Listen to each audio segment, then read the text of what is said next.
to play around with two concepts, two hinges. One is that you usually refer to the movie screen or the television. That something is projected onto, and there's movement and activity and circumstances that happen on the screen or on the television. In relation to one's life, the screen or the TV would be synonymous with that which everything moves through or in, or that one is aware of. No, it's a sort of a sloppy analogy, and it should be careful not to follow it too far.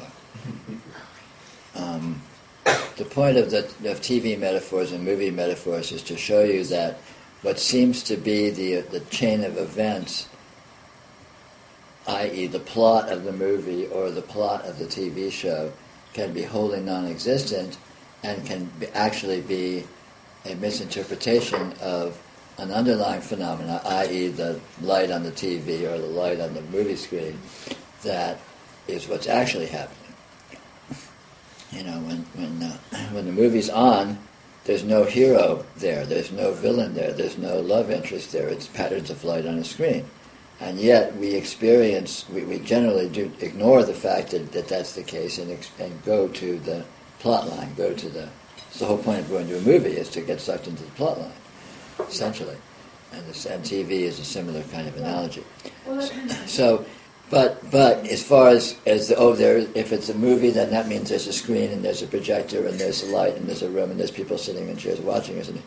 The analogy falls apart there. The only point of the analogy is to show the difference between the medium, the reality of the medium of what is experienced, and the unreality of the imagined content of what's experienced. I was thinking of it in terms of something that's unmoving, that is aware of that. You can't find anything that's unmoving. Not that you can find it, but that you can imagine it. That everything that moves is one thing. Yes, everything that moves is one thing. But it doesn't stop there. I mean, that's there's no there for it to stop. There is awareness of that. Sure. And but when we put that in language, it sounds like the awareness is a different thing than what is being observed, and it's not like that. The phenomena is awareness. It is awareness. The moving is awareness. The awareness is moving. What's experienced and what is experienced is essentially one thing. There's no parts. There's no this and that. There's no juxtaposition of elements that interact and create something. It's like in a dream. In a dream, there is no dream separate from the dreamer. You know, I mean, manifestly, and you can't wrap your head around it. It doesn't make any sense because, you know, manifestly, when you're dreaming, there's all of this enormous detail presented as the presentation of the dream, and the idea that that isn't something that somehow independently exists, somehow separate from what's perceiving it. It's hard to think of that. It's hard to imagine that. But in actuality, in a dream, there's absolutely nothing there. But the dreamer. Likewise here, in actuality, there's nothing here. There's no more here objectively than there is in a dream. Or no less, for that matter.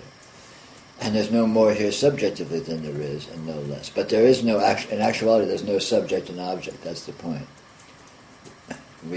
We approach it that way because we conceive of it that way because we're basically subject-object chauvinists. And also our language tends to go that way because we have, you know, subject and object, verb, and this is doing something, you know. Subject, verb, object. So, you know, consciousness is experiencing energy or light or whatever, phenomena, whatever. So linguistically, it seems as if there's three parts to the analysis. So the supposition is, there must be three things there, but it's not like that. What is here is absolutely mind-boggling. There's no way you can wrap your mind around it. But it's one thing. It's not even one thing. It's more like it's probably more accurate to say it's nothing than to say it's one thing. But it's unlimited. It's unfindable. You can't pin it down. It's like quicksilver. But the awareness of that and the experience of that is the same thing as what it is that it's experiencing. Mm-hmm. Yes, exactly so.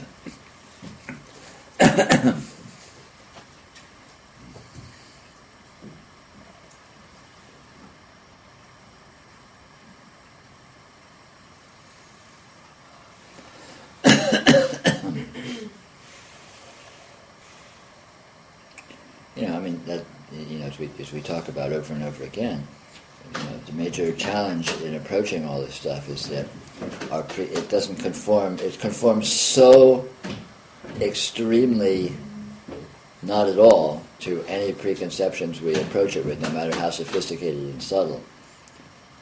That we trip over our own intelligence. We trip over our own highest aspirations of how to put it. It's totally unputtable. It's totally calling it a miracle is probably the one of the nicer ways to approach it, because that just puts it immediately beyond the bound. It makes it absurd. It puts it beyond the bounds of anything you could possibly wrap your head around. So, it might sort of defeat this quixotic urge to try to define it or get a hand on it or explain it, which we tend to slip into. We're proud of our intelligence. We're proud of our being able to figure things out and think clever thoughts and all of this, and so we try to apply all those best efforts of our genius to this, and it ain't gonna cut it. It just falls short.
So I've been wondering about fear. About what? Lately, fear. Uh-huh. I've heard you say it before, and at that time in my specific life situation, I kind of agreed with it, which was there's not really reason to be scared of anything because whatever happens just happens. You know, it's just part of what happens, and that's fine. And we don't have to like it or something like that. But I've been thinking about like emotional pain and this fear of somehow having emotional pain, or and it seems like maybe I'm not really afraid of much besides that, and I don't really know if that's something that I should get past. And what I mean, what do you think about emotional pain? I don't know if that makes any sense. Sure it is. All fear is essentially a reaction to fantasy. Okay, it's impossible to be afraid of what actually happens because you can't know what's actually happening, and it happens too fast. And what we're afraid of is what we expect, which is basically a fantasy. And what actually happens is never precisely what we expect. And emotional fear is just a more convoluted version of that. Where it's kind of like getting wrapped up in a soap opera of expectation and I'm in this and this might happen and I would really hate it. And so it's a complex narration. It's like a big story that we get caught up in and we identify with the story. So we have it's like a movie. If you're seeing a tearjerker, you really get caught up and you get weepy. You're being manipulated by identifying with a plot line that exists wholly in fantasy. It's not actual. So if you don't, which is fine. There's no problem with that. But if you don't like it, you can see that it's not actually true, and so therefore you don't have to be caught up in it if you can see that it is a fantasy and then direct your attention to reality. And you will always find that reality diverges from your expectations, from your fantasy. And so in that case you're being afraid of the boogeyman.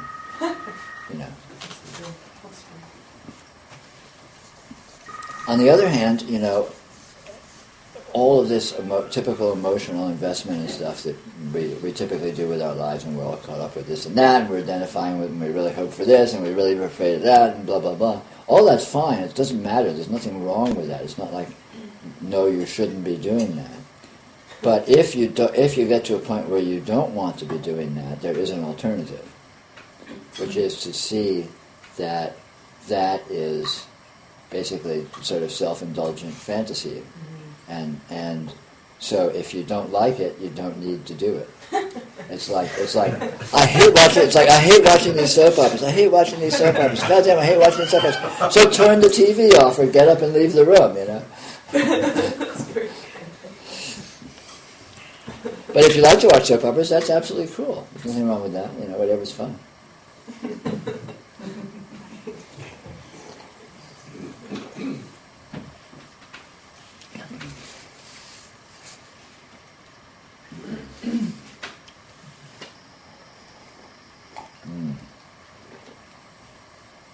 But by default, if you believe in your Eunice, then you're going to have fear. Yeah, but that's just another sort of particular case of what we're talking about, which is it's a fantasy. If you believe in anything, it's liable to have implications which can provoke all kinds of reactivity and stuff. Is there any part of our Eunice that's real? Yes, what you are is real, but there's no way you can get a handle on what it is, or identify with it, or not identify with it for that matter, or picture it, or have any hopes or fears or anything with relationship to it. I mean, your actual Eunice is your being, the being of the present moment, the existence of the present moment. So the present moment is you. So how can that have any emotion associated with it? as it is, in the fact of it, in the naked fact of this present, just its presence. It's certainly actual. It's not just real. It's the only reality. But we can't think about it. Yeah, and if you're thinking about yourself, you're generating a fantasy version that you're abstracting from this presence, from the actual fact. You're creating a caricature, and then you're imagining horrible things in the case of fear, or wonderful things in the case of hope happening to this caricature. Then the whole thing is just a little movie you're playing for yourself in your head, like Mickey Mouse or something. It has no actual connection with any actuality at all. And again, you can see that by trying to find, trying to pin down this you that you might be, if that's the hinge pin of the whole nexus of fantasy or something. You can say, okay, well, so what is this you that I'm all worked up about? Let me try and find it and pin it down, see what it really is. And then you look, and you might go to your self-image, or you might go to, yourself as a character in some plot line that involves other people and scenarios of interaction. You might go to all these kinds of things, and when you look and try and pin them down, you see that anything you can actually think about, it turns out to be a fantasy. You can't think about the actual flow of events accurately without it turning into a fantasy. And once it's got into a fantasy, all bets are off. Then you can just do whatever you want with it.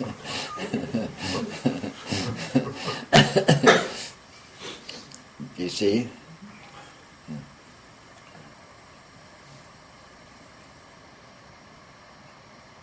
It's not that event doesn't happen, so to speak, but what actually happens as the actual circumstances, there's no way to get your head around what it is, no way to expect it, no way to model it accurately in your sort of fantasy projections of scenarios and such. So when we go into that, by default it turns into fantasy. And once it's turned into fantasy, it's just liable to spin off into anything. It turns into a dream, basically. So any kind of thought is actually, any kind of thinking is fantasy. Yes. I mean, that's kind of a flag that, you're moving into fantasy. Yeah, conceptual thinking is fantasy. Yeah. And it gets very subtle and slippery, because it's not like fantasy is not actual. Fantasy is based in reality. It's reality that does fantasy. And fantasy is made of reality, so it's not like it's a whole entire disjunction. But in general terms, certainly in heavy-handed terms, the content of thought, the content of fantasy, the content of narration, of storylines and interpretations is completely unreal. Essentially, even though it isn't really. And for practical, let's say empirically.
Peter has a question here. So fantasy put man on the moon, so it works too. Conceptual thinking, that is. No, conceptual thinking did not put man on the moon. Yeah.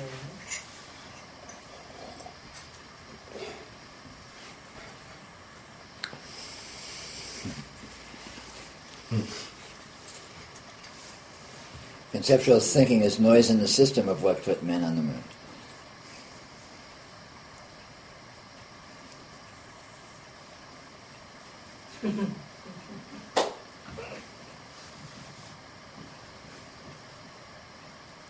What put man on the moon is the same thing that put fish on land. And it was not conceptual thinking. There may have been apparent conceptual thinking occurring during the events of men getting on the moon, but conceptual thinking did not do it. Wasn't even in the causal chain. That's very selective thinking on the part of thinking that it's conceptual thinking that got man on the moon, because there was probably a lot of erroneous conceptual thinking that's being disregarded and forgotten that wouldn't have put man on the moon, so conceptual thinking had nothing to do with it.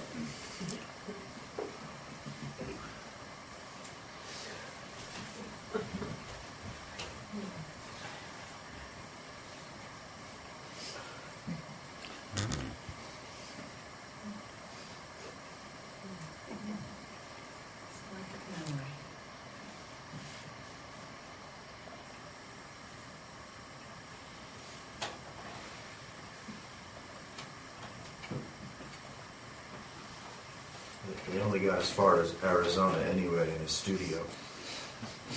That's right. But it wasn't conceptual thinking that did that. Either.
You were saying, in response to Irma's question before, linguistically, when you say consciousness experiences energy, it sounds like there's three things. Right. And then you were saying not three things. Right. And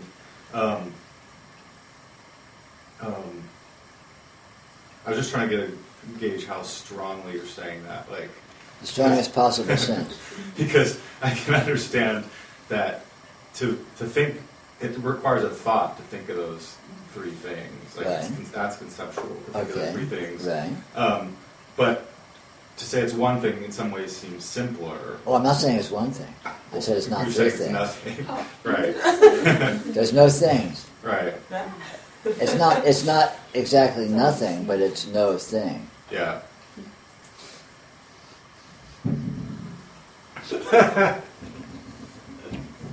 So it's,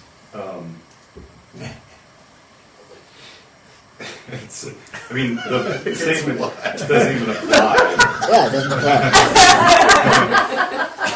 Like either formulation Yeah, doesn't let's apply. put it. Yeah, let's put it that it's a miracle, and a Yeah. miracle has no parts.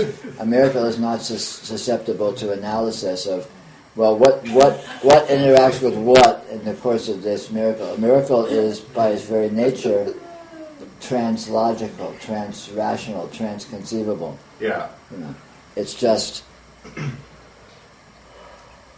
It's not even an event. It's just this. You know, it's an appearing.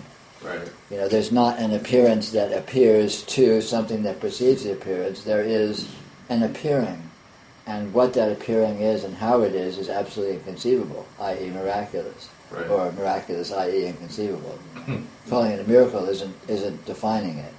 It's just poo-pooing the hope of ever getting any kind of handle on it. Right. But it's this. It is not. It's not in pieces. It's this. It's not one. It's not a unity, but it is whole. It's not separate from itself.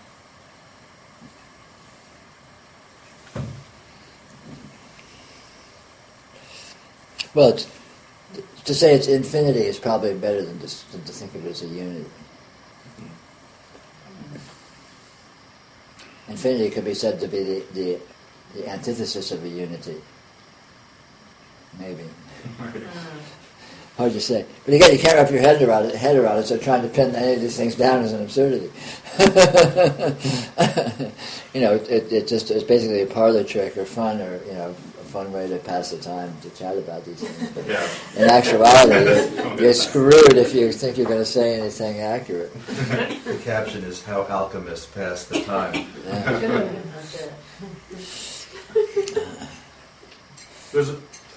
There's like some things you do. There's a device that you use of like breaking down like preconceptions, right? Uh-huh. And so you could say like there's no people here, and then I could see how a thought applies to people. But on the other hand, if someone takes that too far, you could say, well, maybe there are. It's not that I'm saying there aren't people here, right? Because you're pointing. Well, there's no too far to take that. Mm-hmm. Not only is there no people here, there's no here. Right. And there's no negation of anything here either. Mm-hmm.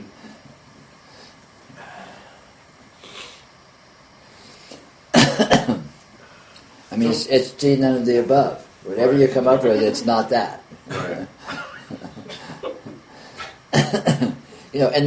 And not just in a simplistic sense of cleverness, but truly, it actually is other than your best shot. Yeah. So, take your best shot and you're going down. It's that simple.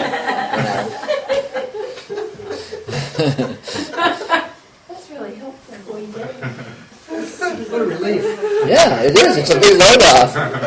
I think so. It's very helpful. Good. Yeah. It's like, okay, give it up. May as well go to the pub. Screw it.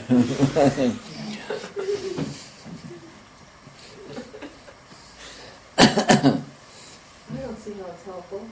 I'm with you. I'm not getting it. Well, how is it helpful?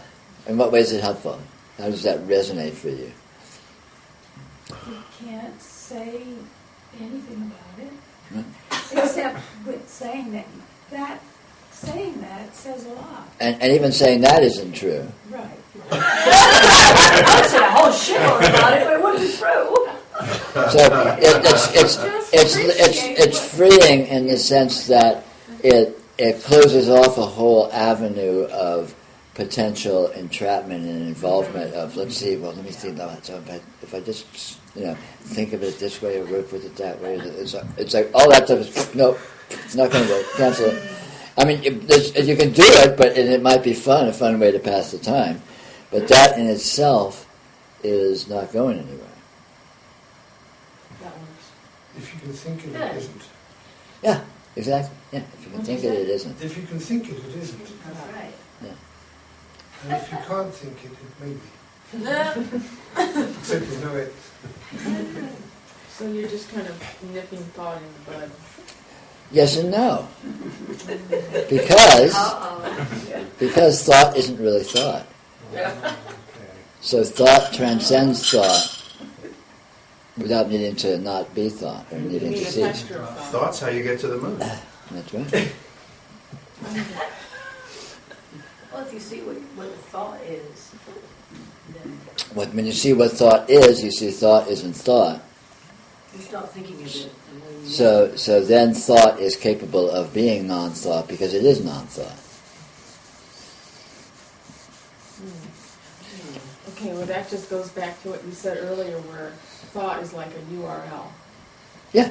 At the door of infinity. Yeah, exactly so. And it's a URL that's hardwired. It's not just a URL; it's actually hardwired. Like there's a working hot Ethernet connection. There's a URL and there's infinity.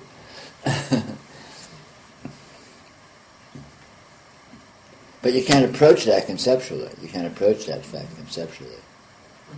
But thought, of course, is actually non-conceptual. No, I mean, that's what I've been working with and practicing and struggling with these past couple of weeks since you mentioned that, is just when thought happens, it's just like a URL into infinity, and it's very disorienting. Yeah. And I'm still processing that. That's good. That disorientation, it's disorienting in terms of the customary orientation conceptually, but it's truly orienting in terms of infinity, which is the true orientation anyway. Infinity seems very disorienting when you're used to approaching it when you're used to orienting towards finite conceptual frameworks, towards worldviews and things that have some degree of coherence. Infinity isn't like that. So from that point of view and from that expectation, when you look at infinity, it's a mindfuck. I mean, it's just, it's just completely, too much / not enough, whatever. But when you sort of let yourself become accustomed to that, it actually is the true orientation. So it's actually the most profound, the most secure, the most genuine orientation. Even though at first it may feel disorienting because we're used to orienting towards non-existent coherences. And the actually existent incoherence, when you orient towards that, that's the true orientation. That's where you actually are. That's what that actually is. That's the actual ground under your feet, so to speak. But that too is a mindfuck. Well, it totally is. But that turns out not to be a problem. It's not a problem, but it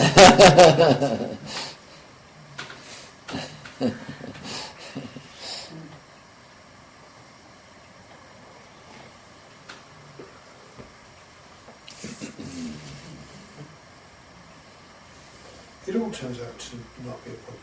Yeah, of course. Problems are imaginary. I mean, that's a sure sign of being lost in fantasies. There seems to be any degree of problematicness, It's just like fear. any degree whatsoever. That's a sure sign that you're lost in fantasy. You have to imagine problems into existence because they don't actually exist.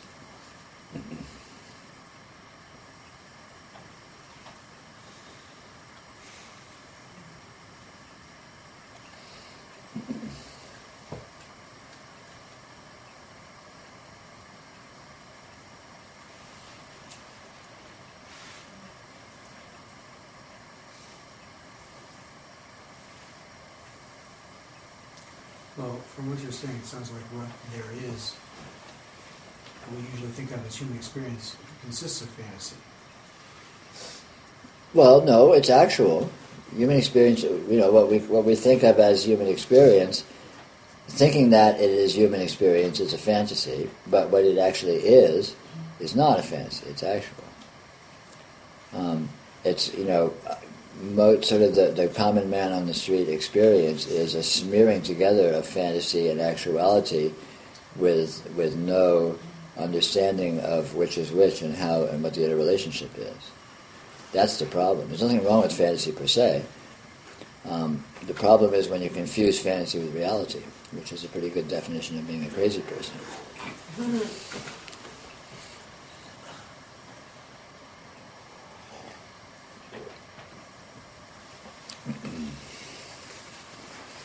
Fantasy is ever present because fantasy is a native mode of reality. just like light is ever present, because light is a native mode of reality. And so there's always light shining, and there's always fantasy present. But fantasy is fantasy. It's not light. And when you think it is, then you're confused.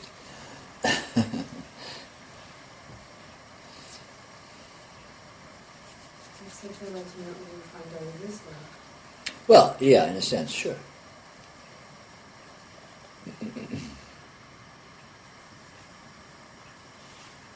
Now, I sometimes, well, I guess not sometimes, but quite a bit, I wonder where do all these scripts that fantasy kind of runs off of, and where do they come from?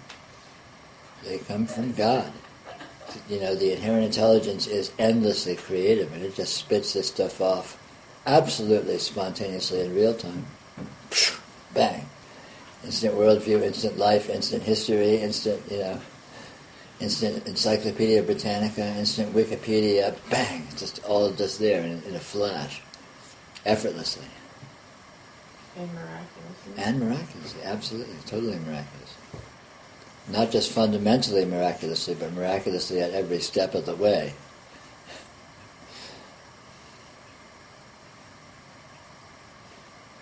In other words, it's not like it's just a miracle at the bottom and then it flowers from that mechanically. No, every step of the way, every step of the process is just it's raw miracle. So that's where the stories come from. It's a miracle. So that's what when you talk about noticing that. Yeah. Noticing this inconceivable proliferation of indefinability, of miraculous indefinability, on every level, anywhere you look, in any textural differentiation, it's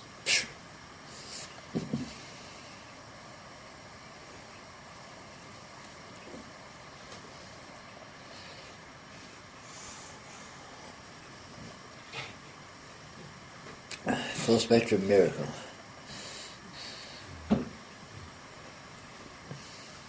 And when you see that, it puts things in perspective. It does.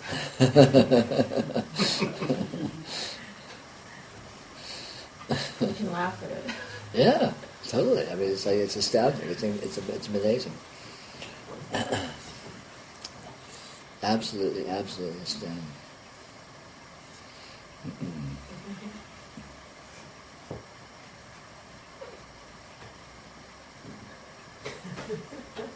Joy or rapture.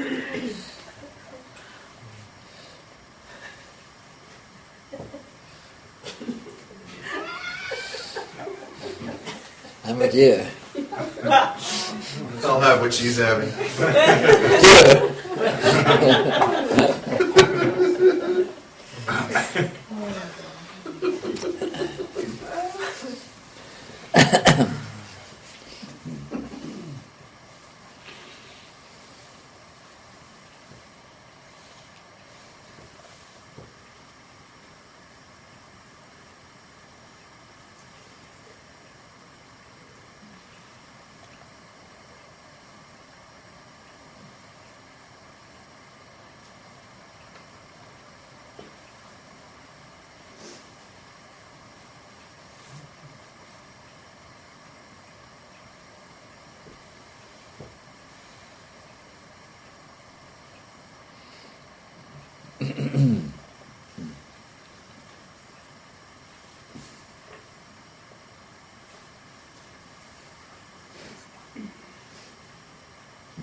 So Peter, the other, Friday we were talking a little bit about, well, dreams, but then also karma. Mm-hmm. And, I the way I sort of took it was that all of my dreams, my quote-unquote unconscious, my fantasies, my thoughts, my emotions, everything, is just sort of part of me, my karma. Mm-hmm. But in a larger sense, I am not my karma. I mean, I can see my karma, so I must be something else. No, it's not that you're. It's not that you're outside your karma, or that you're not your karma. It's that your karma doesn't really exist. Karma is a relatively superficial way of seeing what you really are, and what you really are is vastly beyond. Right. What karma implies.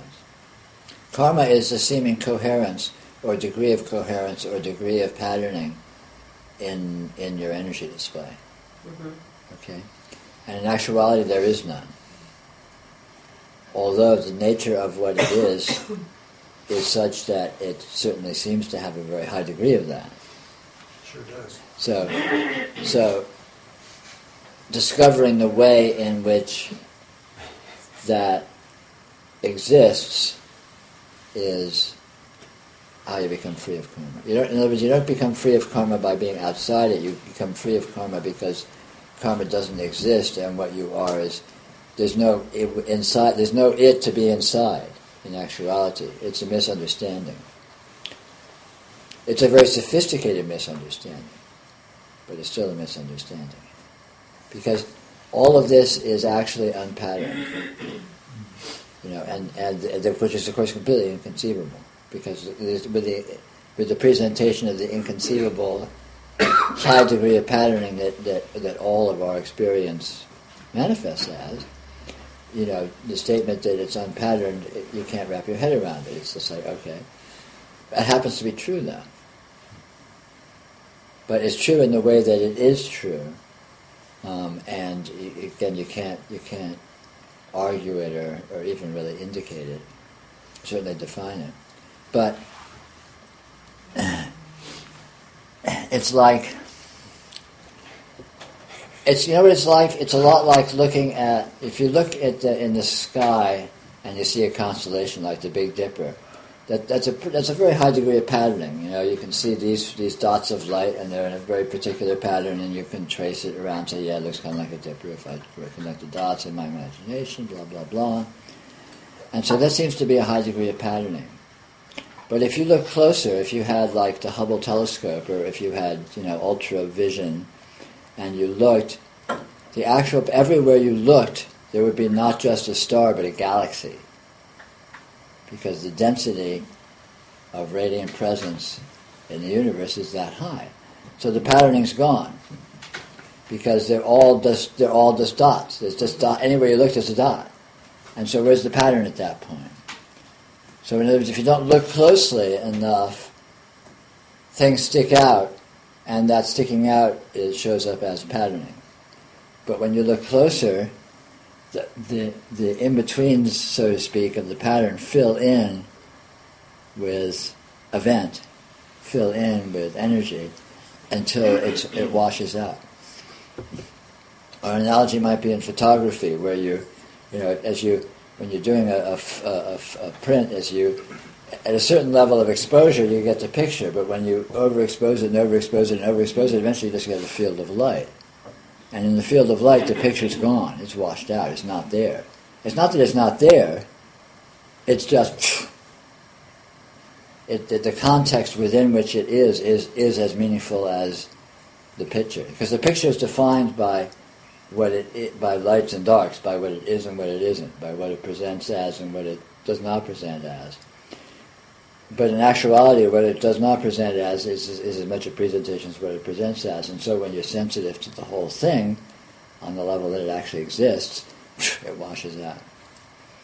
And that's sort of our actual condition. Our actual condition is a washout of pure light, pure unpatterned light. And yet, the nature of that light is so, miraculously embodying of intelligence that at various levels of sort of stepping down the level of observation, all of these astounding patterns and harmonics emerge, which we're all very familiar with, our experience, our thoughts, our sensory experience, all this sort of stuff. But that's only apparent at one level of observation.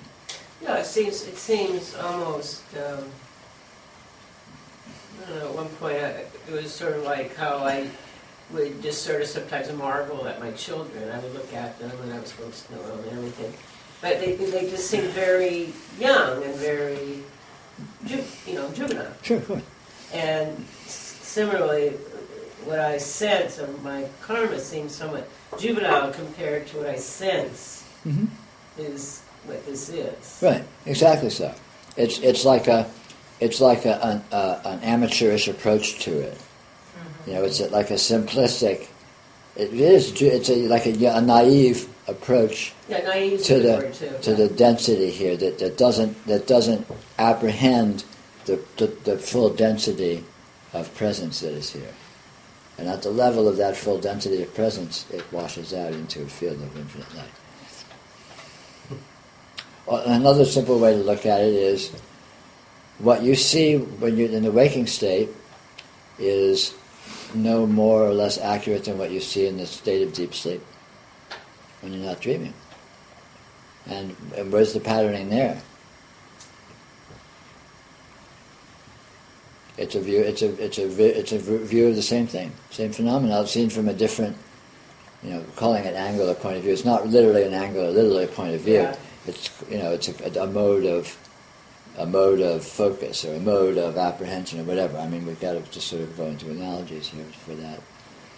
But again, at a certain angle of observation, your reality seems to be your karma, and you seem to be in your karma, and you seem to be more or less stuck in it, and being carried along by it, and so on and so forth. And it's highly detailed and highly specific and inescapable. But that's really only one view of things, and there are other views of things which are equally valid and equally viable, which are entirely different. Entirely different. And so it's not that karma doesn't exist, it's that it is not true. It's not a picture of the totality of what you actually are. And what you actually are is completely beyond karma. Even as what you are shows up as karma.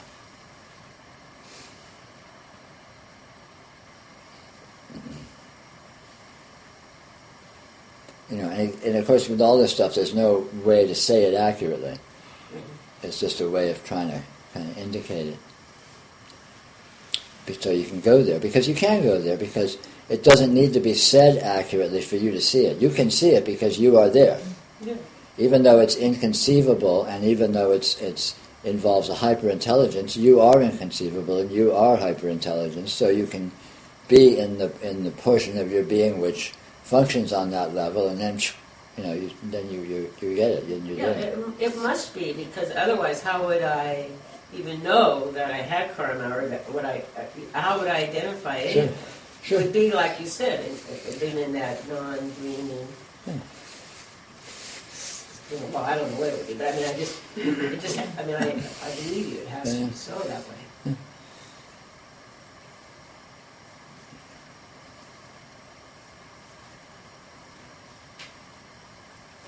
But I mean, just as sort of as a rule of thumb, any degree of patterning is just one version of what's actually here, and not the definitive version. There is no definitive version in patterning.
And there's no preferred version. Exactly, there's no preferred version.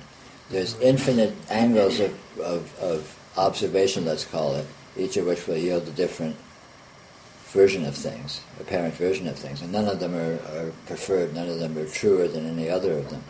They're not preferred versions are not really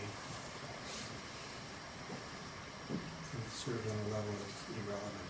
Yeah. When you talk about preferences, personal preferences. Well, it's certainly irrelevant, but it's also just not the case, because any version is not the version, and it's not like, oh yeah, that's a truer version than that is.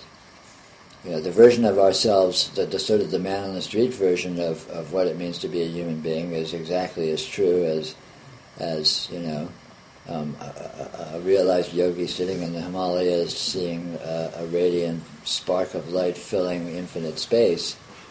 You know, there's one isn't truer than the other. They're both different versions of the same thing. But that being the case, you have freedom to navigate, and you can go where you want.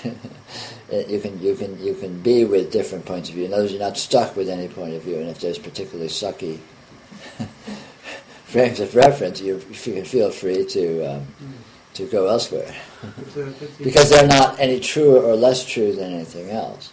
Just like any dream you have at night. Let's say you have different dreams every night, and some of them are wonderful, and some of them are horrible, and blah blah blah blah. Right? Yeah. None of them are truer than any other one. And if you had the ability to navigate, if you're in a sucky dream and you say, "God, I don't like this dream. I wish I had the dream I had last night," and you somehow had the facility to go there, why not? Because it's no less true than the one you're having now, and the one you're having now is no more true. So, screw it. So these sort of spiritual breakthroughs or spiritual experiences that seem to be revelatory are not really any more accurate or in depth than... They're not more accurate, but they reveal the fact of the viability of alternative views, of alternative perspectives, which can be advantageous in themselves, the perspectives, and the fact that there are alternative views is ultimately what liberation looks like, because you're not stuck anywhere. You're not stuck in any version of things. You're not constrained. Well, for me, there's sort of some sense that there are these alternative views of things, and then there's a disillusionment sort of that comes along with the idea that so what? Right. So you have a spiritual experience and you see something maybe you didn't know was there before. Right. And right. So what? It's like... Well, that's fair enough. So what? But it shows that the terrain is bigger than you may have thought, and you have access to that terrain. Well, To the extent you do. Well, I guess it is the disillusionment is the idea that there's some insight that's going to be transformative. Well, see, this is the fantasy of better. The seeker. The fantasy of better. The fantasy of there's something out there that's better. That's the solution to all this. Yeah. And that fantasy is our torturer. That fantasy is our jailer. That fantasy is the devil. That fantasy is what hell is made of. Literally. And so you have these experiences. You're having heaven revealed to you, and then the devil comes along and says, "Yeah, but so what?" And you're buying it, which puts you back in hell, and the devil's happy. The devil's like, "Oh yeah, I've got this soul sewed up. He ain't going nowhere. I've got his ass. I own him."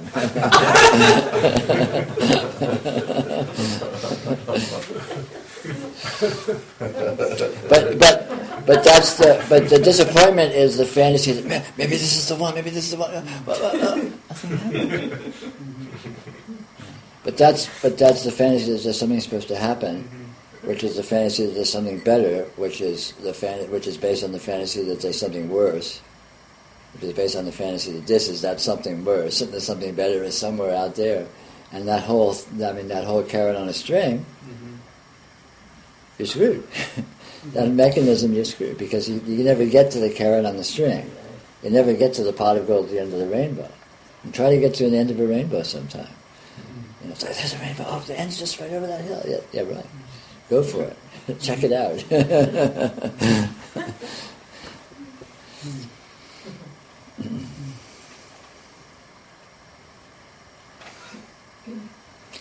And ultimately, as you discover the essential sameness of all of these radically different versions of this reality, you finally get it that, wow, there's no better. But the upside of there's no better is there's no worse. And all of a sudden there's no solution, but all of a sudden there's no problem anymore. And that's kind of a major paradigm shift. Yeah, I would think so.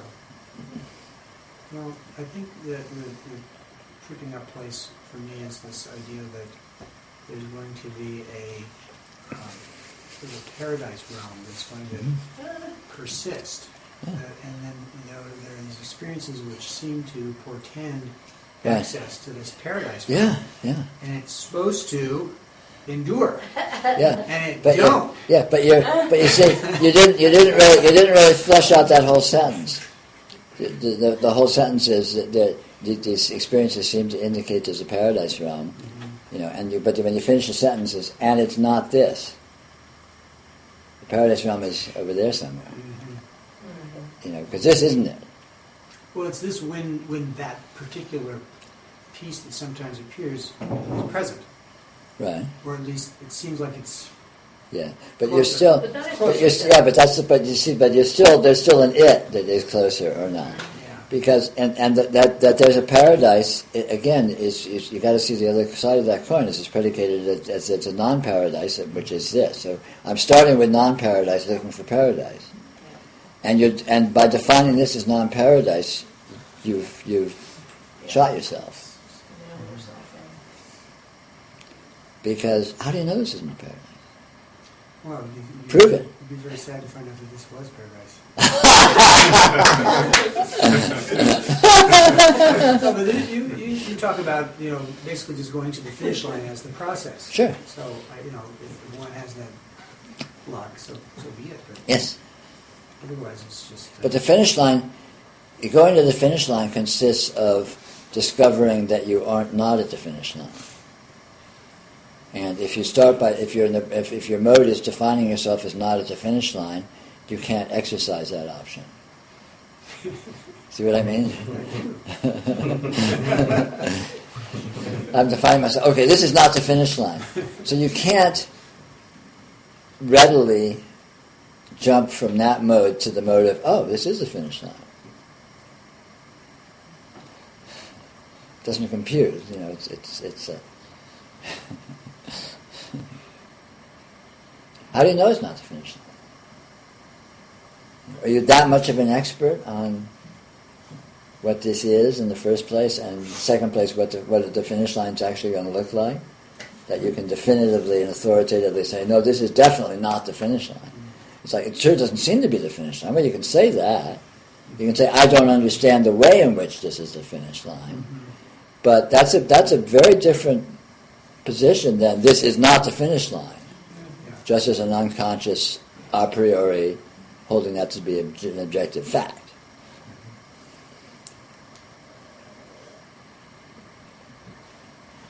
Well, you're a lawyer, so it's a loop. It's a loophole. This is all about playing the loopholes, and you don't play the loopholes by not looking for them.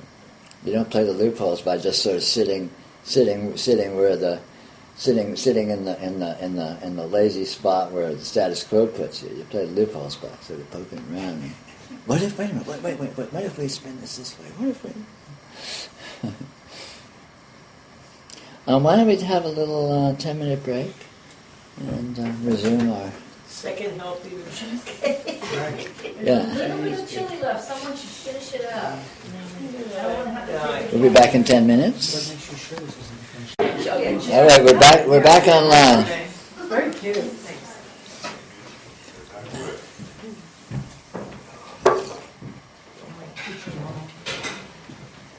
Back in the middle of nowhere. back in the middle. Oh, yeah, that's good.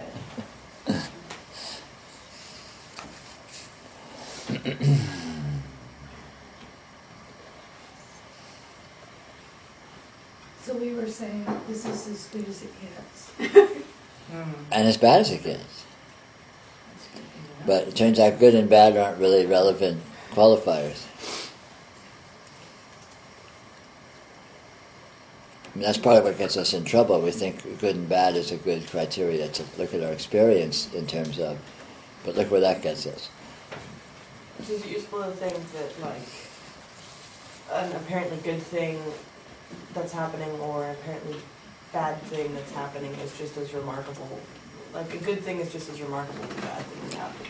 Of course, It's all kind of it remarkable. certainly is remarkable, and not only that, but if you're thinking something is good or bad, then you think you know what it is, and you're cutting yourself off from the astoundingness that it actually is, which is, any phenomena is vastly beyond what you think it is, no matter how sophisticated an idea you have or an understanding you have of what you think it is. Mm-hmm. And so by you essentially create a caricature of a condition, an oversimplification, and then use that to decide whether it's good or bad.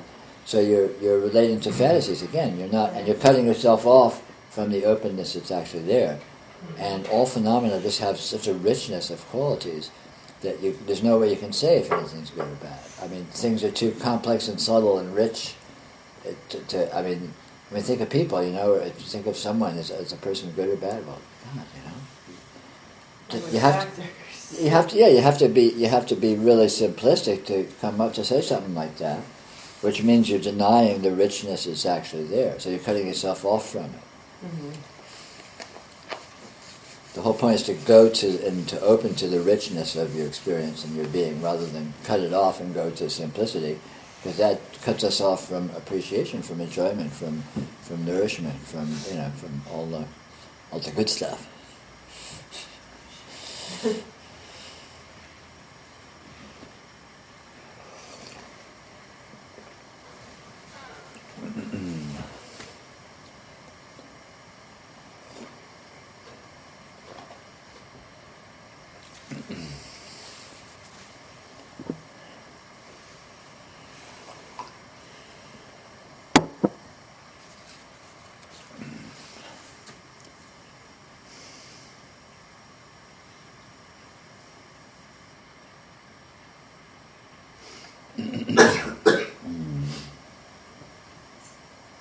One way to see it simply would be to recognize or see that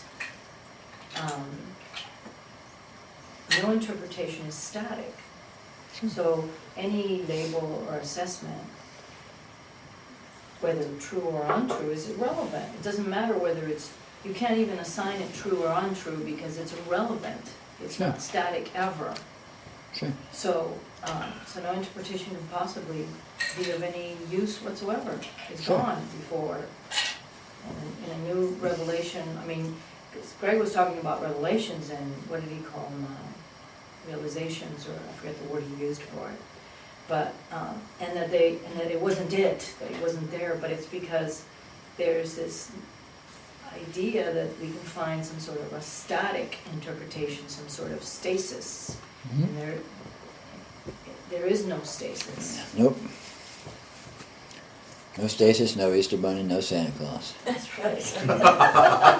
Except for the Easter Bunny. Well, I like the Easter Bunny.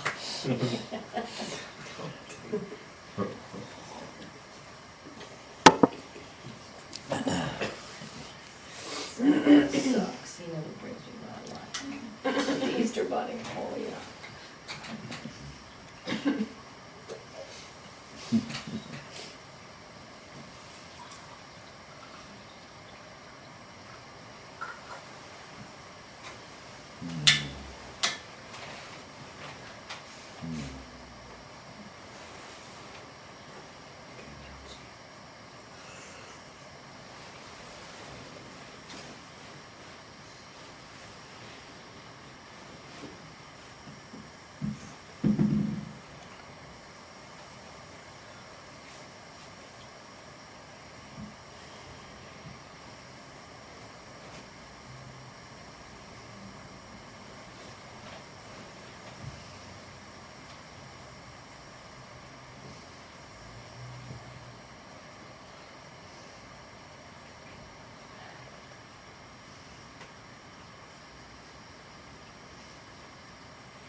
Spirituality, realization, is just about getting honest. Owning the simple and obvious fact that you're clueless. You don't know where you are, you don't know what you are, you have no idea what's going on, if anything. And, lo and behold, that acknowledgement of the obvious fact of our total nothingness, our total mediocrity, turns out to be what unites us with the divine. Who'd have thought?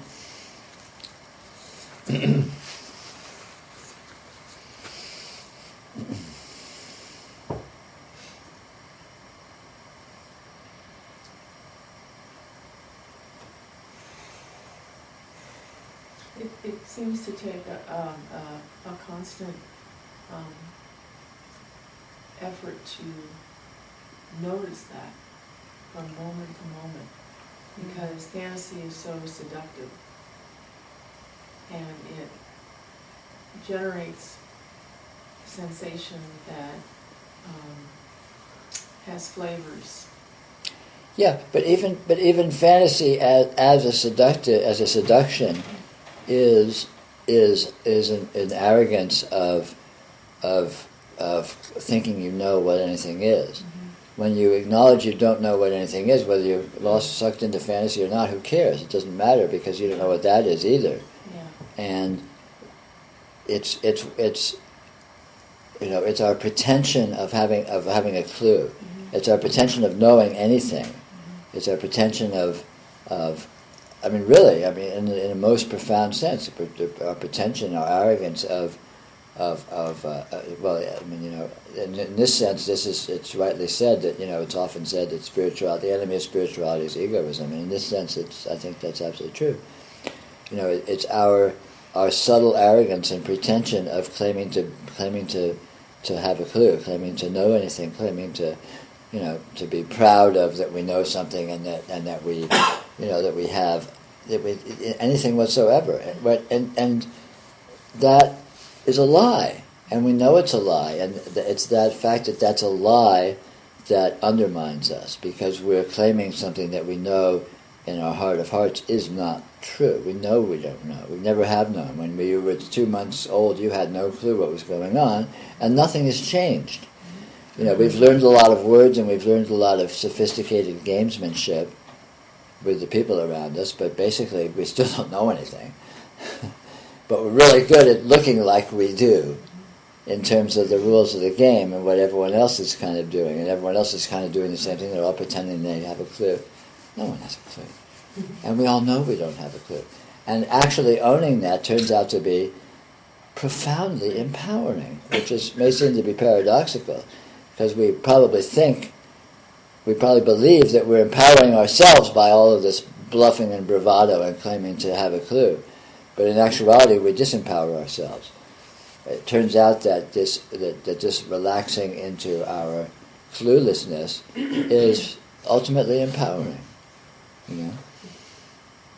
Go figure. Thank God, because I always felt clueless anyway. Yeah. No, thank God for sure.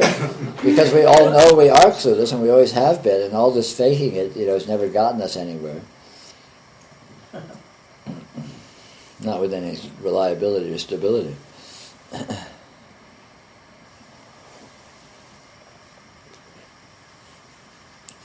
And no matter how well you fake it, you still know you don't know anything, and so you can't fool yourself ultimately, which is why all this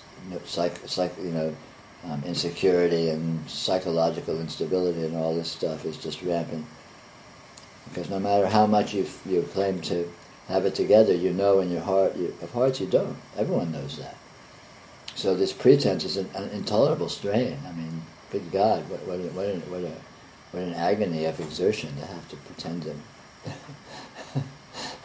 to have anything together whatsoever. It's just so much easier and more pleasant to acknowledge, I'm clueless, I don't know. God. It's a miracle I can put my shoes on.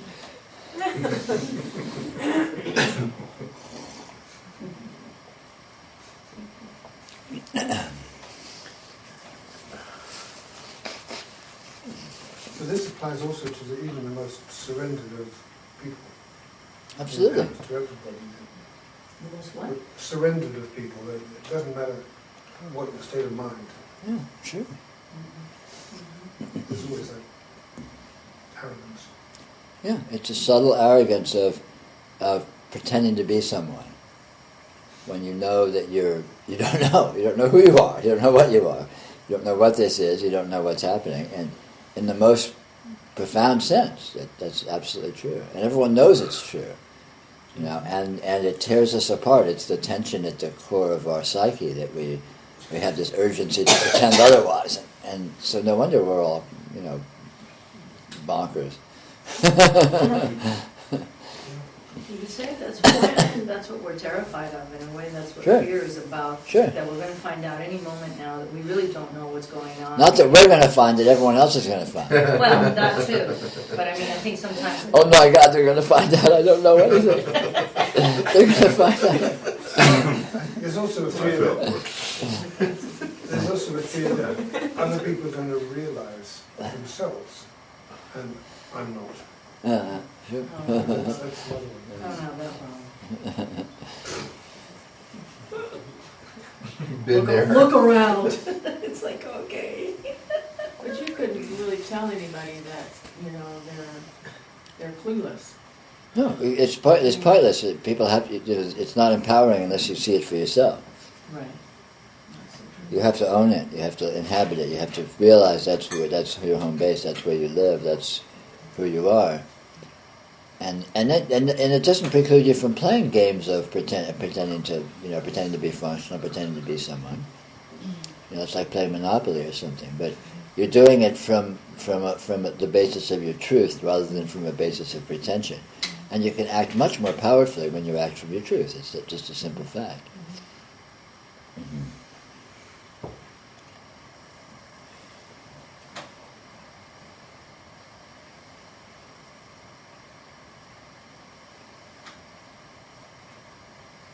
And there's other just huge advantages to acknowledging you don't know what you are, what anything is, because all of a sudden anything goes.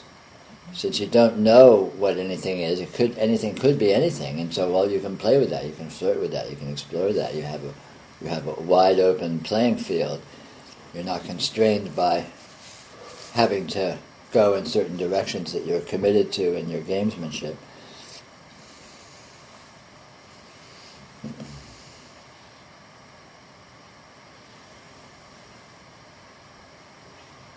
But still, there's that vigilance that at least I feel that I have to be. Well, not I have to be, but I choose to be more vigilant in my world, and knowing that I can't get a handle on anything. I can't know anything. Anything I can conceptually think about is not real. Is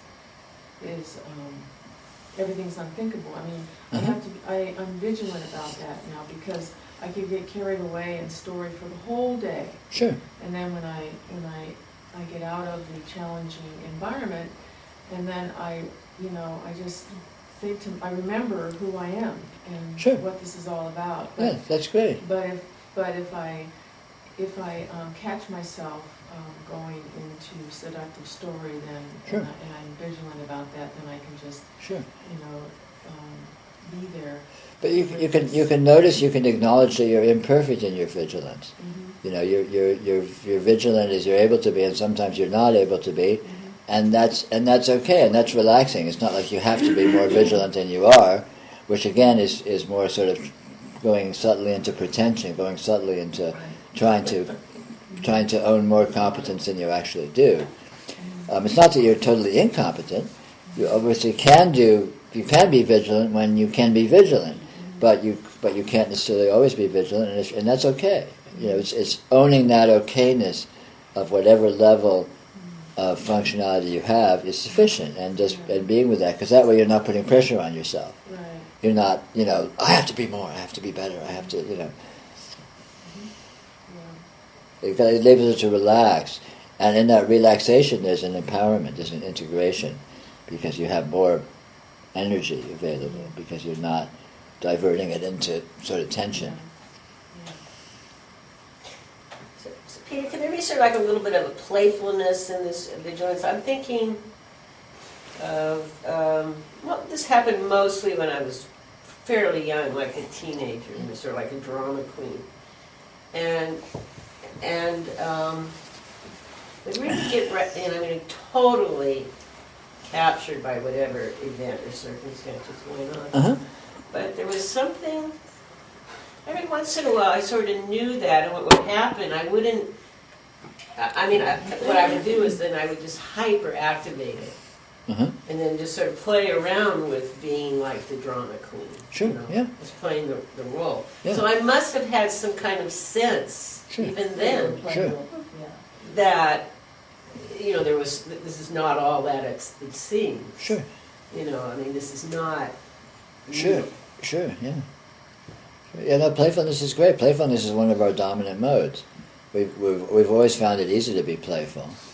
When we stifle ourselves is where we pretend that we're not supposed to be playful. Mm-hmm. We're supposed to be serious. We're supposed to always deliver the goods. We're supposed to always, be responsible. We're supposed to always. It's like no, And you see that in kids play too. They Of can course. get really involved in whatever. Sure, of course. But it is a play, and there's a playfulness in that involvement, and there's a lack of commitment in it. At a moment's notice, it's like, oh, okay, screw this. Let's go over here and do that. That's exactly it. The lack of commitment. Yeah. And that's real. That's healthy. That's genuine. That is a very profound native mode. So that's a good way to be. That's a good way to approach spirituality. To be too dutiful, or too serious, or too, responsible about spirituality is counterproductive. Being playful, being flippant, being, being amused and amusing is a much more lighthearted. Is a much more productive way of approaching it because you're approaching it in terms of its native mode. Because it itself is that. Our experience is very frivolous. Look at how it jumps around. Look at how you notice this and you notice that. The experience is just like totally inconstant and arbitrary and random and frivolous. So being in that mode is you're being with it in its mode, so it resonates very truly. It resonates effortlessly into itself. Trying to be constant and stable and let me get my meditation more steady. And that's that. When does that happen in reality? Reality is not like that. Reality is just all over the place. Yeah. Just it's loose, it's sloppy, it's just wild. And so looseness and sloppiness and wildness is being in its more native mode. So you're resonating with it, you're clicking with it, you're right there with it, rather than trying to approach it from some formality or some stiffness or some structure, which doesn't exist in nature. It doesn't exist in the real world. It's heavy-handed, it's not productive. It goes against the grain of things. But that idea that you're not committed to it, is sort of key, I think. Absolutely. Yeah, approach your spirituality like you're screwing around, and if you get bored and want to do something else, it's like, no, let's go watch TV. Let's go get a drink. Let's go this. Let's go that. It's like, yeah, but that's good. That's good because looseness allows spontaneity. Looseness allows inspiration. Looseness allows intelligence. Intelligence gets stifled into too much stiffness.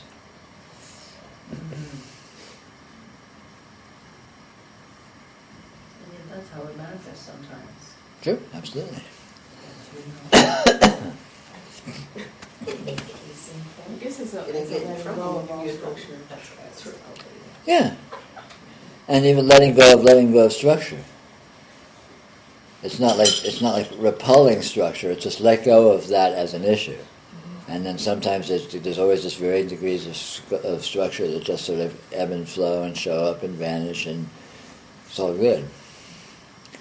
But you're not needing it to be more structured. You're needing it to be less. You're not pulling or pushing on structure. You're just, structure comes, structure goes. Being easy, light and easy. It seems to me that there's an opposite polarity in letting go. You can go so that you're not aware, and you're just Yeah. you're just like on a binge more or less. Yeah. And that is just as bad as the structure and the holding Yeah. on. And Yeah, because it's not with intelligence. You have to be loose and easy, but be with intelligence. yeah. Be edgy. Be loose and playful and easy, but edgy. Yeah, you need to keep. I think you need to keep your eyes on where you are. I was going to say on the goal, but where, or just. Yeah. I mean, like, if Well, you're rolling drunk, Yeah. or you're stoned out of your brains, you're not going to notice. Oh, but you can actually. But again, even in that context, then you have to have that edginess. You have to have the edginess. You have to have engaged intelligence. Yeah. You know, and not an intelligence of thought or dutifulness or personality, but the actual intelligence of, you know, that Yeah. spark. That's that. Because, I mean, I know from my experience that I've been totally stoned out of my brain, and it's come. Totally, yeah, And sure. I just Yeah, it's not about. I just took another toke and didn't know. Yeah, it's independent of all these conditions of sobriety or lack thereof, or even focus or lack thereof. It's independent of any condition whatsoever. You know, because that spark is always available, and it's just having that spark engaged, and that, you know, that comes most easily with spontaneity, Yeah. which arguably can be said to come more easily with a kind of a looseness. I mean, it's fascinating. You know, in Dzogchen they spend in practical Dzogchen they spend a great deal of time with this. Of, you know, you want to be loose, but not too loose. Yeah. You want to be easy, but not too easy. And you have to find or describe exactly the mode of finding your place in it, where you're not too sloppy, you're not too tight, but there's a kind of an easy flow that is totally relaxed and yet has a little, Mm-hmm. and it's of the essence of finding that sort of zone as a yogic practice of really being with this edgily, is to find that kind of space of looseness but sharpness.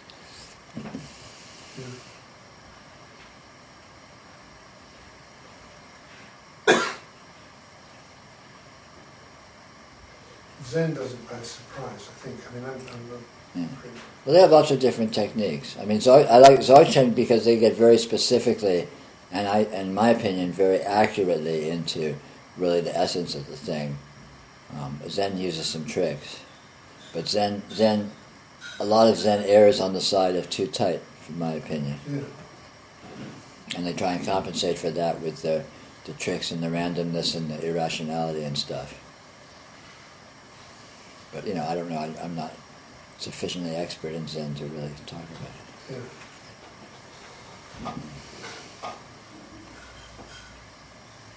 So I'm just curious, this is a curiosity question.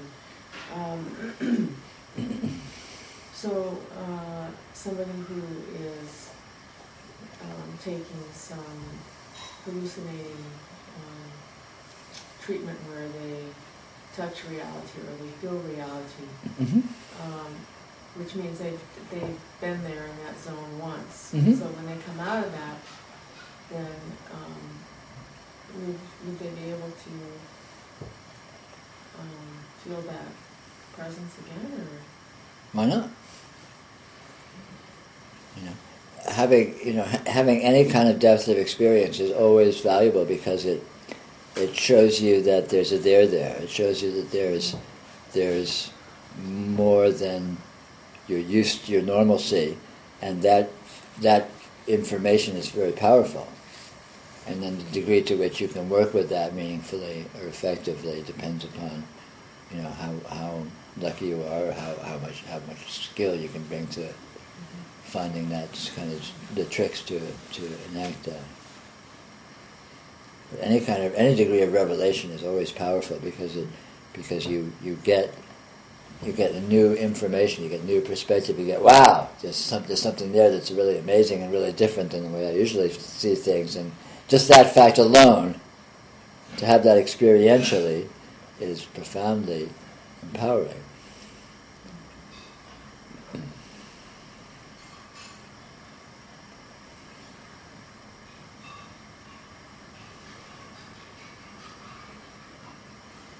And then to have the luck or the wit to figure out what to do with that more and more effectively is where you can really get mileage on that. And some people can't. Some people can have these revelatory experiences, but they can't muster the luck or the sort of skillful chops or whatever to engage with it effectively and get mileage out of it.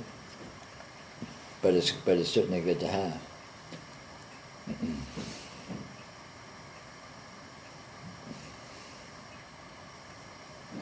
Best thing to have in spirituality is luck. Luck will stand you in good stead compared to skill and perseverance and anything else. We all have luck if we would be here. Maybe so.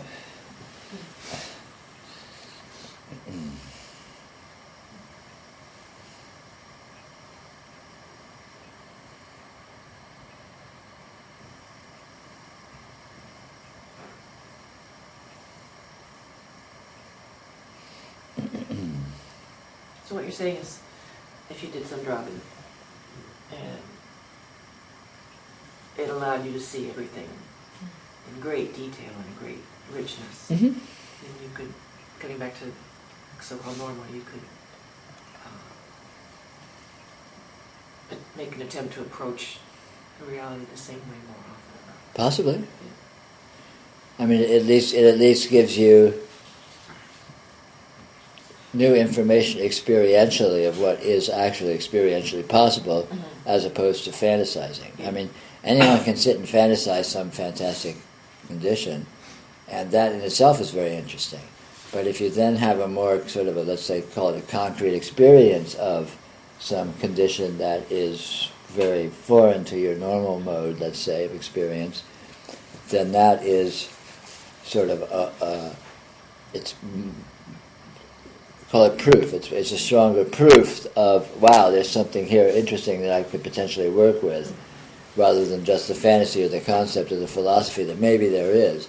And that can be useful too, but it's less powerful.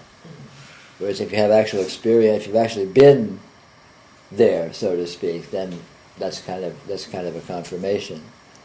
It tells you that there's something there that's actually experienceable, because you've experienced it. But trying to get back there is not the way to... No, most likely not. But then you see, at that point, it gets down to what the skill or luck you can bring to it of working with that in some way that proves to be effective. Yes.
You mentioned earlier deep sleep. Or actually, you mentioned a couple times previously, but could you just define that again? What you mean by deep sleep? Well, it's hard to define. Deep sleep is that condition where the waking world has disappeared and the dream world hasn't appeared. And exactly what that is, it can't really be said because it's not very exact by its very nature. So do we ever engage in that mode? Or I don't know. do you ever, I do. but is it like, so there's no waking and then there's no dream, it's just kind of like a void or something? Well, it's not a void either. You can't say what it is. It's not very well defined. So as a result, it's hard to really talk about because our language is based on degrees of defining. But you know that you're there when you're there? Sure you do. Although it's not a rational knowing or a knowing with the conscious mind, but it's certainly, when you go into deep sleep and then you wake up, you don't feel like you just were created out of non-existence. There's a sense of continuity of I'm emerging from, I'm still here emerging from some condition into some other condition. That's kind of like,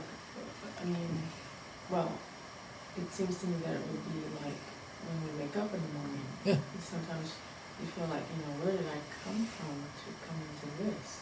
Exactly, sure. In my experience, most of the time when I wake up in the morning, I wake up out of a dream. But it's possible to wake up out of deep sleep without a dream intermediating, which is usually more startling. Mm-hmm. If you're in deep sleep and you get startled awake by a circumstance, whatever, then that maybe is more what's going on. Hard to say. All of these conditions sort of overlap and aren't really mutually exclusive, and they can be occurring simultaneously. So it's sort of difficult to pin down. Is there a way to cultivate awareness or more awareness or memory of deep sleep, of that state? Yes, but that way is ultimately to settle into relating to your experience non-circumstantially, and that'll spontaneously happen. Mm-hmm. So the less you orient towards the waking state, the more spontaneously you'll be aware that you're awakened when you're asleep. Mm-hmm. Basically you'll find yourself in a condition where you're basically always awake. Mm-hmm. Although it's not doesn't mean you're in the waking state all the time, but you're, for years I've always been conscious. Mm-hmm. So when I'm asleep, I know I'm asleep. Mm-hmm. Weird. It's not like I'm sitting there awake every instant and with the same frame of mind I have in my waking condition. Yeah. But at the same time, I can recall a time where that didn't seem to be the case. When I was asleep, I was very oblivious. And now there's I'm always conscious, even when I'm asleep, or if I'm dreaming, or if I'm waking up. Yeah. Or there's a background that says you might say there's a background consciousness that I identify with, mm-hmm. that is always there and always on. Yeah. And that these various states sort of come and go in relation to, or something. Yeah. It's sort of hard to try to pin it down. Yeah, I have when I lucid in a dream, it seems totally different from being non-lucid in a dream. Right, right. So and that becomes less and less the case. Mm-hmm. Like most of the time when I dream, I'm not particularly lucid in a dream, although sometimes I can go lucid. Yeah. And I'm aware of that difference. Right. But I'm more. My non-lucid condition is much more lucid than it used to be. Yeah. Put it that way. That's a good way to put it. Because you're aware you're non-lucid. Yeah, there is. You're aware you're dreaming. You just aren't lucid. Yeah, I'm aware I'm dreaming. The dream is happening within me, and I know it. And when I'm in deep sleep, the deep sleep is happening within me, and I know it. And here, when I'm awake, the wakefulness is happening within me, and I know it. Yeah. So I don't feel like I'm here. I feel like this is in me. Yeah. And then when I'm asleep, it's the same thing, and so on and so forth. I would also assume that when you're dreaming, you'd be not inclined to painfully be lost in a fantasy about anything. No, I'm very. I mean, I don't know. My dreams aren't painful anymore. I mean, Yeah. I used to have intense dreams. I used to have nightmares. That doesn't happen anymore. But at the same time, I'm not particularly. I don't mind getting lost in a dream. I don't feel the need to be lucid or to be, Yeah. in any sense, not totally let go and sucked in. I don't really care. Yeah. It's kind of a sense of doesn't really matter where it goes, so let it go wherever it goes, and it's all good fun, kind of thing. Yeah. Sounds fun. It's easy. It doesn't matter if you care or not, it goes there anyhow. Yeah, exactly. So why care? Why beat yourself up?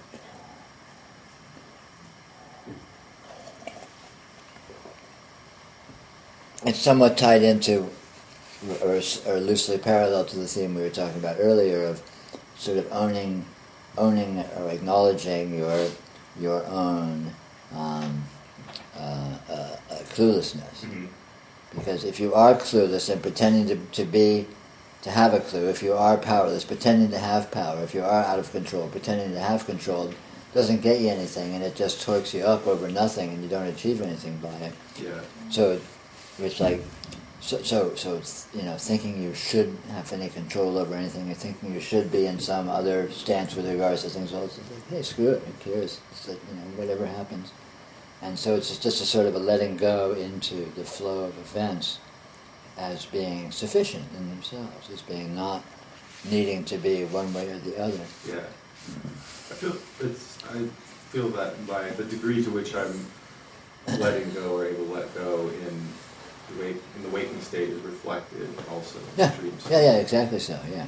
I mean, there's a lot of different spiritual practices of dream yogas and sleep yogas and all these things, but I find that's unnecessary because any effective yoga, any effective degree of realization automatically translates across all the different conditions. Yeah. So if you got really good at dream yoga, it would translate into your waking condition, and if you get really good at waking yoga, it translates into the dream condition, and so on and so forth. Yeah. So you don't. I mean, it's like I say about noticing. In my experience, it's not like there's all these different practices and you have to master every one. If you do any one thing right, that does the whole thing, and everything else just percolates. Yeah. It's like putting a hole in the boat. All you have to do is put one hole somewhere, and the boat's going to sink. It's not like you need to go around and put a hole in every here and there and everywhere. It's just like, no, just one little hole anywhere, and just be patient. So noticing is like that. You just have to do it effectively anywhere in your experience, in any condition of waking or dreaming or whatever, and that does the trick. It's like taking a needle and poking a balloon with it. It doesn't matter where you put it; just a little hole is all you need, and it pops.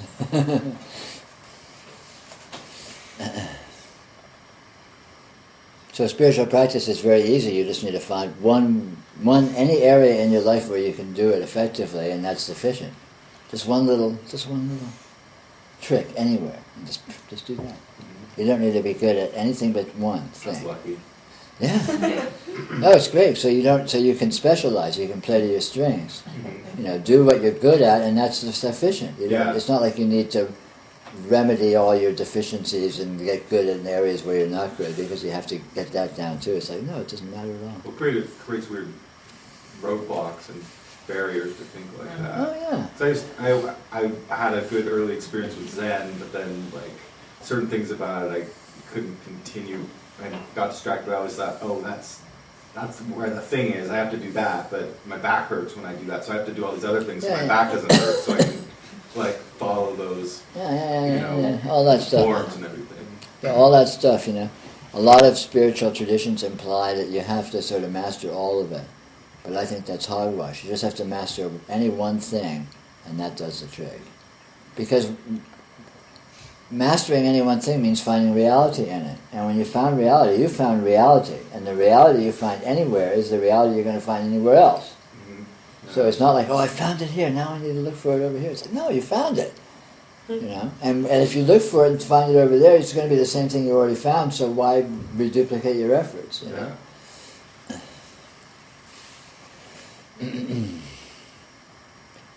So you don't need to be good at everything. You just need to be good at one thing, one tiny little thing. Yeah, totally good news. Because you can play to your strengths. Yeah. You know, you can go where it's easy and go where it's fun and go where you've got some assets. You know. Yeah. It's good if it's fun too, because I definitely also have the experience if I should be doing such and such because I feel better or whatever. Then there's other things like coming here where I don't come because I think I should come. It's like just a really fun thing to do. Good. It's a good sign. Yeah. I mean, good spiritual practice should be seductive. It should be fun. It should pull you to it. It should be like you'd rather do that than anything else because for its own merits, you know. Yeah, exactly. Because then you're, you know, the pump's primed. Everything's working for you. Everything's working with you. You're not having to battle your way uphill over anything that's going against you. Yeah. You're going where your natural inclination is pulling you. Right. So the whole universe is going in your direction at that point. Yeah. Powerful.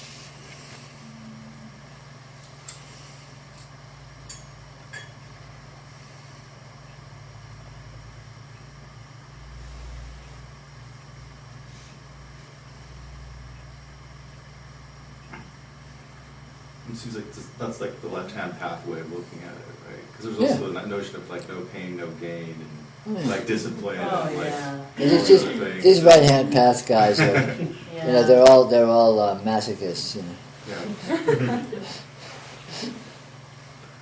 Yeah, something like Why not make pleasure and fun your path? Yeah. Right. Why not make hedonism your path? You know? Go for what feels good. I mean, why? You know. Whatever it is. I mean, that's the fortunate thing. It turns out that, again, you don't need to master everything. It's a fallacy. You just need to get one thing that clicks for you. So you may as well find an area that's fun and where you have some chops automatically just because it's already the case. Yeah. You know. There's less likelihood of getting caught in someone else's control structure or something like that. Yeah, I mean, all that stuff is just a spider web of gamesmanship for self-torment. Yeah. It's like what a good idea. Spend a few lifetimes caught up in that.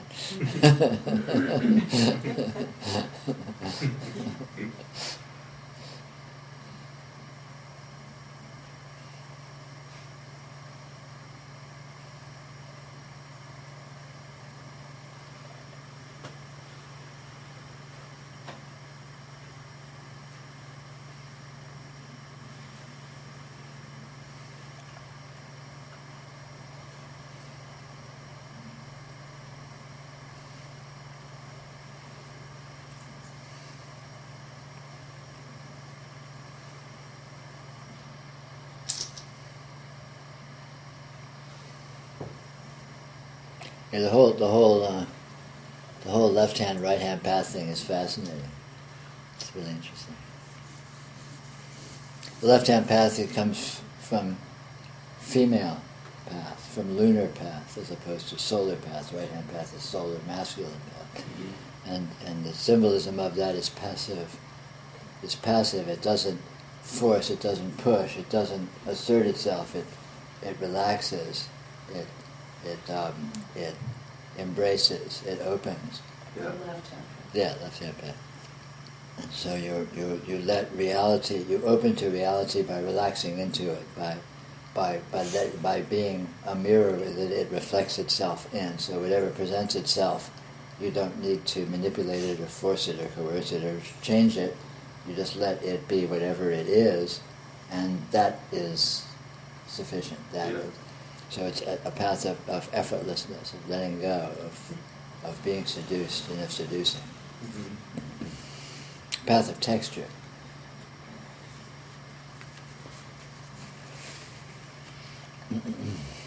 Seems easier since everything's going to do what it does anyway. Just Well, find yourself makes with it. sense to me.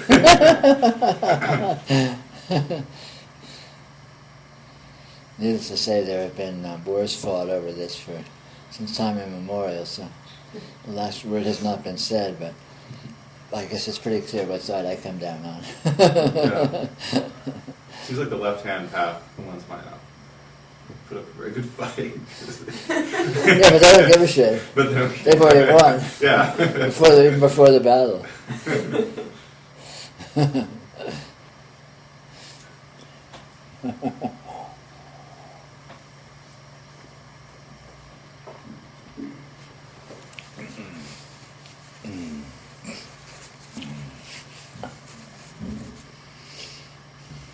So if we relax into reality, then we can actually be a reflector for others to be able to see Sure. the same thing that we're seeing.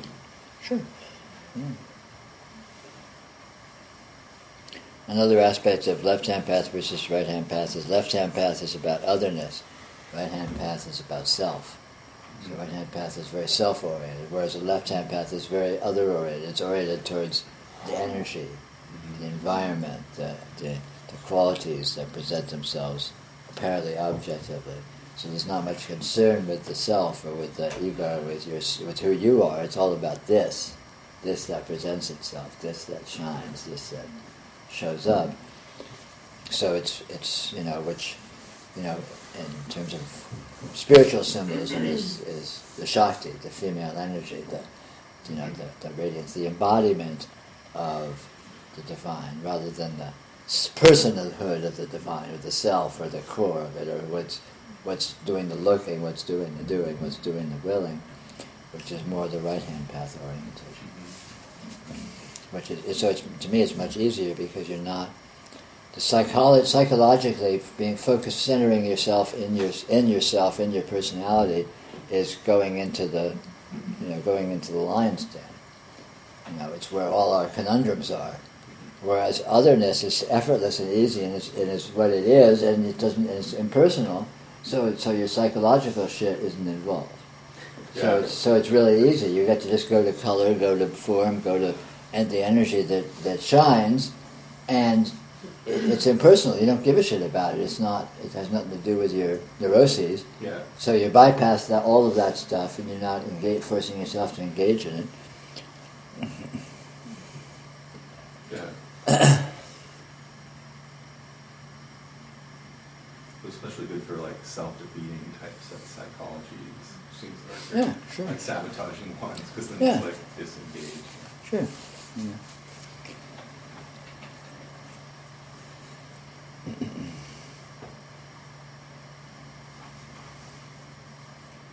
Yeah, the left-hand path doesn't require you to be someone, doesn't require you to be successful, doesn't require you to be particularly integrated at all. In fact, a certain amount of disintegration is a real advantage. Yeah.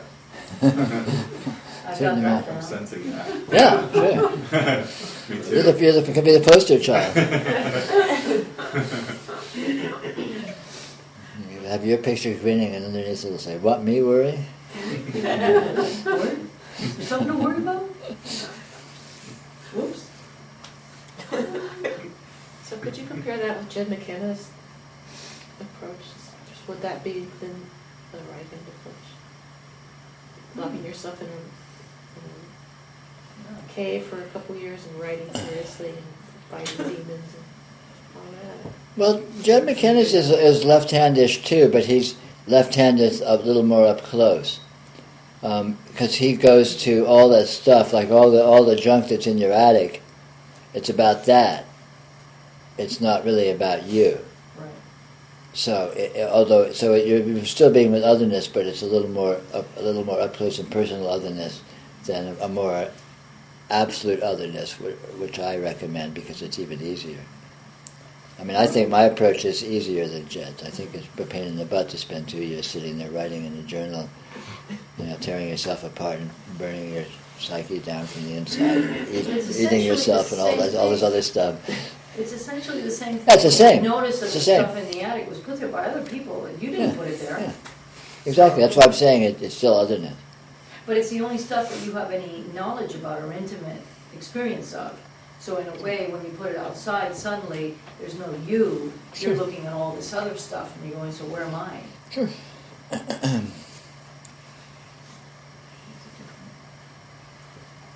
But like for me, I find it even to go even more impersonal. Like go to that wall across the way there. The light that's reflecting off that wall. It could not be more impersonal, and so that you don't even need to write about it. It's just like, oh. You could try. Yeah, no, right, have at it.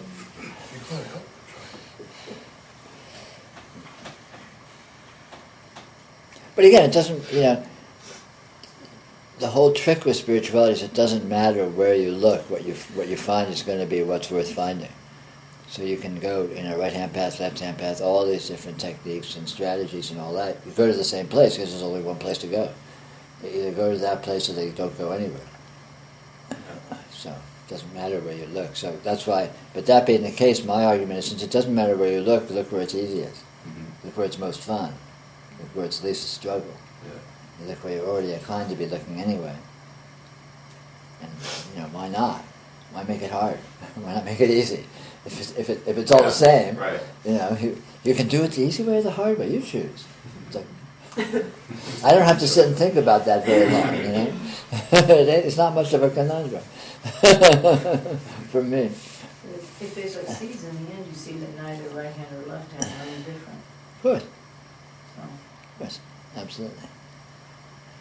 It also seems like people practice rigorous religion because they feel, there's like this illusion that it is easy in some way.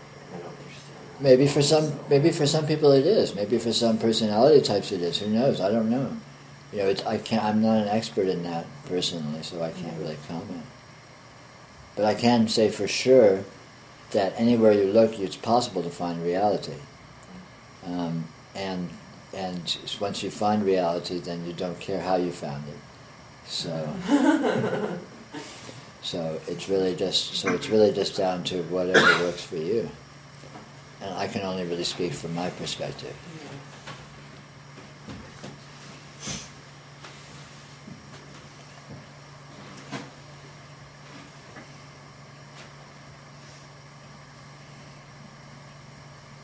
But I'm not a particularly functional personality. I'm not one of life's winners. And it turns out not to be a problem at all from a spiritual point of view, and that's kind of good news for those of us that that happen not to be, whatever you would classify as being a winner. It's like the Sermon on the Mount thing, blessed are the meek, or something like that. Well, that's different. That's another story. That's completely misunderstood. Oh, not sure that be understood. Well, you have to understand Christ's metaphysic. The statement, "Blessed are the meek, for they shall inherit the earth," is actually a way of thumbing his nose, because in Christ's metaphysic, there's a dualism between the earth and the kingdom of heaven. The earth is ignorance, is getting it wrong, and if you're meek, i.e., you're not edgy, you don't make that leap, then all you get is the earth, i.e., not the kingdom of heaven.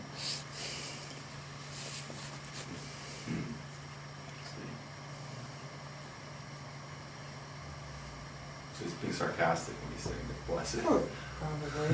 Seems like it is. Well, who knows? it's all the same. It's translating. It's all this. Yeah, it's down to the translation, and it's all the same system, and no result is final. Mm-hmm. Right. Failing to realize reality is what the path to realizing reality looks like. Right. So, how do you realize reality? Fail to realize reality. This is demonstrably the case. Yeah. Historically, if you look at the history of your path to realizing reality, it consists of failing to realize reality, Yeah. and that's what leads to realizing reality. So, The fool that persists in his folly, he would become Yeah. wise. sure. Yeah.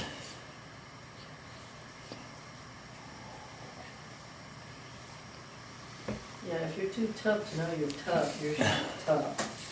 You Too know? what? If you're too crazy to know you're crazy, you're crazy.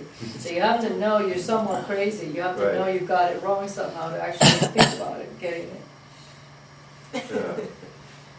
I'm not too tough to know I'm tough.